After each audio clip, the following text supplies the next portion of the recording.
ایک لفظ ہے سنرجی۔ کارپوریٹ میٹنگز میں، بزنس کی کتابوں میں یہ لفظ بہت سنا ہوگا، ہے نا؟ اکثر ہم اسے بس ایک بز ورڈ سمجھ کر نظر انداز کر دیتے ہیں، لیکن یہ صرف ایک نعرہ نہیں ہے، بلکہ یہ تخلیقی تعاون کا ایک بہت گہرا اصول ہے۔ آئیے آج اس کو ذرا گہرائی سے سمجھتے ہیں کہ یہ اصل میں ہماری زندگی کو کیسے بدل سکتا ہے۔ تو سوال یہی ہے کہ کیا یہ واقعی صرف ایک کاروباری نعرہ ہے؟ کیا یہ اتنا ہی سطحی ہے جتنا ہم سمجھتے ہیں؟ حقیقت یہ ہے کہ یہ تصور ہماری سوچ سے کہیں زیادہ گہرا اور طاقتور ہے۔ تو آخر یہ سنرجی ہے کیا بلا؟ بہت سادہ سی بات ہے۔ اس کا مطلب ہے کہ کل جو ہے وہ اپنے حصوں کے جوڑ سے بڑا ہوتا ہے، یعنی 1+1 2 نہیں بلکہ 3 یا شاید اس سے بھی کہیں زیادہ ہو جاتے ہیں۔ یہی سنرجی کا جادو ہے۔ دیکھیے، سنرجی تمام مؤثر عادات کا نچوڑ ہے۔ اسے زندگی کی سب سے اعلیٰ سرگرمی کہا جاتا ہے۔ کیوں؟ کیونکہ یہ وہ مقام ہے جہاں ہم مل کر ایسے نئے راستے اور حل تلاش کرتے ہیں جو پہلے موجود ہی نہیں تھے۔ یہ کوئی اتفاق نہیں ہوتا، بلکہ گہرے اصولوں پر عمل کرنے کا نتیجہ ہوتا ہے۔ اور اس تصور کی خوبصورتی یہ ہے کہ یہ بالکل قدرتی ہے۔ فطرت میں اس کی مثالیں ہر جگہ ہیں۔ جیسے 2 پودے ایک ساتھ لگائے جائیں نا، تو وہ مل کر مٹی کو اتنا بہتر بنا دیتے ہیں کہ دونوں کی نشو و نما اکیلے اگنے سے کہیں زیادہ اچھی ہوتی ہے۔ بالکل اسی طرح لکڑی کے 2 ٹکڑے مل کر اس سے کہیں زیادہ وزن اٹھا سکتے ہیں جتنا وہ اکیلے اٹھا سکتے ہیں۔ تو سوال یہ ہے کہ اس طاقت کو اپنی زندگی میں کیسے لایا جائے؟ اس کی شروعات ہوتی ہے ذہن کی ایک تبدیلی سے، یعنی اختلافات کو خطرہ سمجھنے کے بجائے ایک موقع سمجھنا۔ سنرجی کا اصل جوہر ہی یہی ہے کہ مختلف زاویہ نظر کی قدر کی جائے، ان کا احترام کیا جائے اور ان سے کچھ نیا بنایا جائے۔ اور یہ سمجھنا بہت ضروری ہے کہ حقیقی اتحاد کا مطلب یہ نہیں کہ سب ایک جیسے ہو جائیں۔ سب کو ایک جیسا بنانے سے تو تخلیقی صلاحیت ہی ختم ہو جاتی ہے۔ اصلی طاقت تو تب پیدا ہوتی ہے جب مختلف اور ایک دوسرے کو مکمل کرنے والے حصے مل کر کام کرتے ہیں۔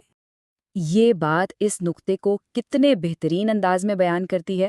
جب ہمیں یہ عاجزی آ جاتی ہے نا کہ ہاں ہمارا نقطہ نظر محدود ہے، ہم سب کچھ نہیں جانتے، تبھی تو دوسروں کے خیالات کے لیے دروازہ کھلتا ہے۔ اور یہی وہ لمحہ ہے جہاں سنرجی کی بنیاد رکھی جاتی ہے۔ اچھا، اس بات کو سمجھنے کے لیے ایک بڑی مزے کی کہانی ہے، جانوروں کے اسکول کی۔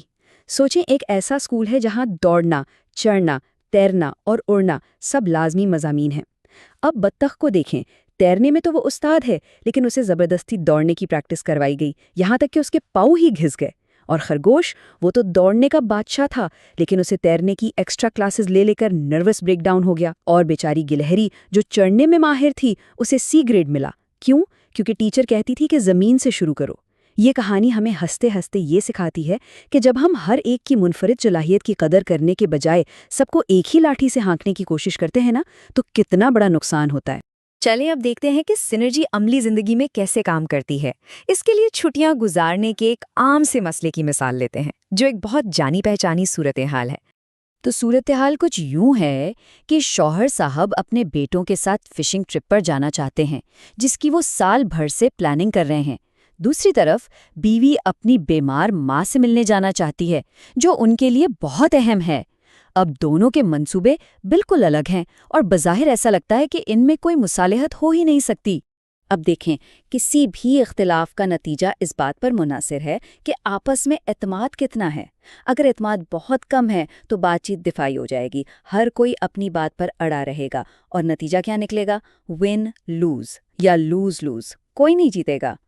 تھوڑا سا اعتماد ہو تو چلو ٹھیک ہے، کمپرومائز کر لیتے ہیں، لیکن سمجھوتے میں بھی دونوں کو کچھ نہ کچھ چھوڑنا پڑتا ہے۔ یہ 1+1 1.5 والی بات ہے۔ لیکن جب اعتماد بہت زیادہ ہو تو پھر سنرجی کا دروازہ کھلتا ہے۔ تبھی وہ تیسرا متبادل سامنے آتا ہے، جہاں 1 اور 1 مل کر 8، 16 یا اس سے بھی زیادہ بن جاتے ہیں، یعنی دونوں کی جیت۔ یہاں سوچ میں ایک بہت بڑی تبدیلی آتی ہے۔ وہ ایک دوسرے کے مخالف کھڑے ہونے کے بجائے مسئلے کے ایک ہی طرف کھڑے ہو جاتے ہیں۔ وہ ایک دوسرے کی ضروریات کو سمجھتے ہیں اور پھر مل کر ایک حل تلاش کرنے کی کوشش کرتے ہیں۔ اور یہ ہے وہ سنرجی پر مبنی حل۔ وہ ایک ایسی جگہ تلاش کرتے ہیں جہاں وہ کیمپنگ اور فشنگ بھی کر سکیں اور بیوی اپنی ماں سے بھی مل سکے۔ یہ حل ان کے شروع کے منصوبوں سے کہیں بہتر تھا، کیونکہ اس نے دونوں کی بنیادی خواہشات کو پورا کر دیا۔ تو اہم نقطہ یہ ہے کہ سینرجی صرف مسئلے کا بہتر حل ہی نہیں دیتی، بلکہ یہ رشتے کو بھی مضبوط کرتی ہے۔ یہ ایک سادہ لین دین نہیں، بلکہ ایک مکمل تبدیلی کا عمل ہے۔ اور یہ اصول صرف ذاتی تعلقات تک ہی محدود نہیں ہیں۔ آئیے دیکھتے ہیں کہ کاروباری اور تنظیمی دنیا میں یہ کس طرح کے طاقتور نتائج پیدا کر سکتا ہے۔ ایک مثال اس کمپنی کی ہے جس نے اپنا مشن سٹیٹمنٹ بنانے کے لیے تمام ملازمین کو شامل کیا۔ نتیجہ؟